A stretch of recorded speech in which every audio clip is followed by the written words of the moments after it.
to Awaken the Rebel. I'm your host, Shireen Thor. Thanks for being with us. It's crazy how much I'm enjoying telling stories. Like, God, is it okay for this to be a compilation of fucking stories? And I can be like, hey, kids, go back and listen to Mommy's podcast and you'll really get to know things. This is like my personal journal. Just kidding. All right, so I want to talk today about finding our gifts and how sometimes it's not super easy and it can be a process. So, funny story.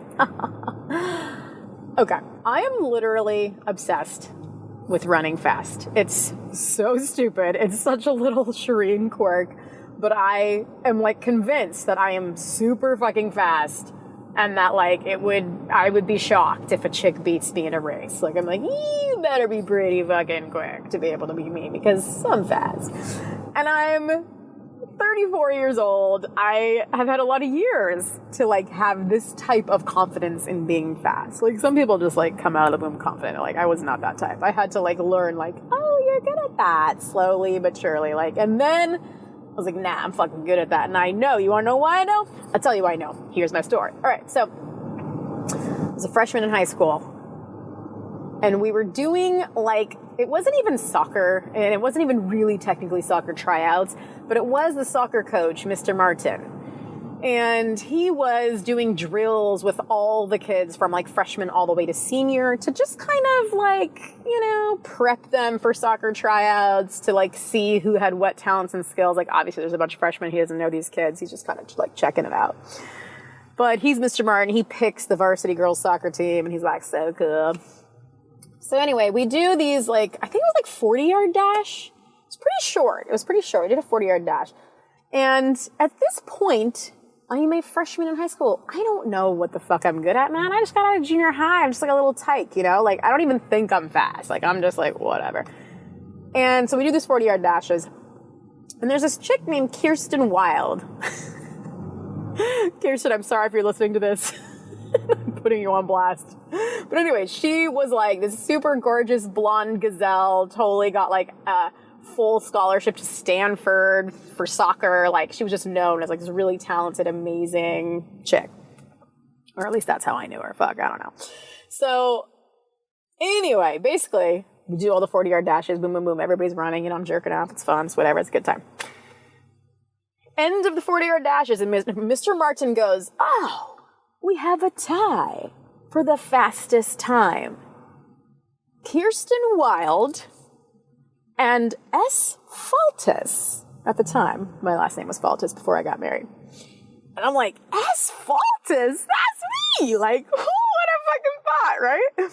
So he has us race again against each other. And I don't even remember like if anyone came out faster or not. I just remember being like shocked that I was as fast as the epic Kirsten Wild. And this, ladies and gentlemen, is how I learned that I was a sprinter. Now, that led to a lot of years of me running the 100-yard dash and doing the 110 hurdles and just being a fucking fast chick who did the 4x1 and the 4x4 and blah, blah, blah. And that's great, you know? Whatever. Fast forward. I'm in a relationship with Kenny. We're like not engaged yet. We're just like in this flag football team together.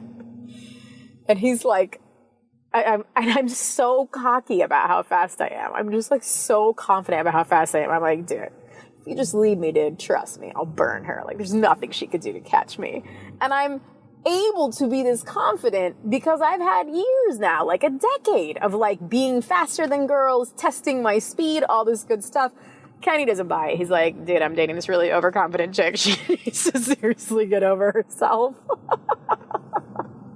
Hey, maybe that was true. But anyway, the point is, it felt really good to me to know that I was fast and to not have a question in my mind about that talent and skill.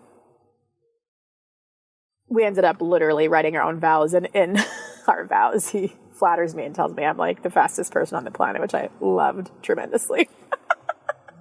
But anyway, the point of the fastness is that, you know, you, my rebel friend, have skills, right? And like sometimes you don't even fucking know you have that skill until you're in a group of people, until somebody notices it, until somebody times your speed, until somebody acknowledges your talent. And this is sort of something that makes us need each other.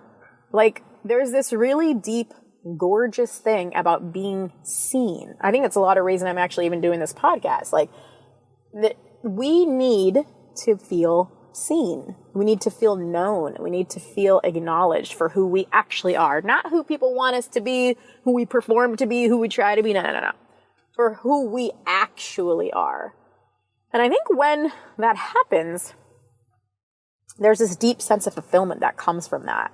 And so while I started this podcast out talking about this like geeky story about me being a fast chick in high school and like becoming overconfident about it, it's really not about that at all. What it's about is community and you being willing to be in the process of life while you are discovering yourself and your gifts and while other people are mirroring back to you what's gorgeous and special about you. And so with that, obviously you need to make sure you have quality people around you. I hope you do. If you don't, we got to fix that. Like, I don't know. We got to fix that to stat.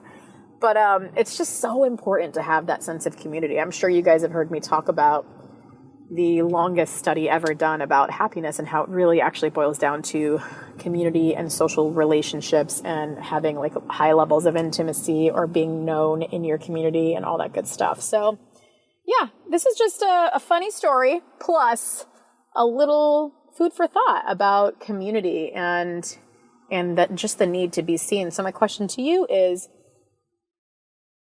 where do you feel seen in your life? What does that provide for you? And where is an area in your life that you actually don't feel seen and that is painful? So you need to feel seen in that area, but for some reason you're not.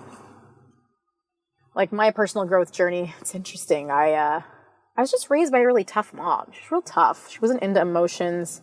She was like ride or die, man. You'd think she freaking swears she was like in the military as a drill sergeant in a past life or something. Chick was hardcore. And so I just learned it's not okay to show emotion. It's not okay.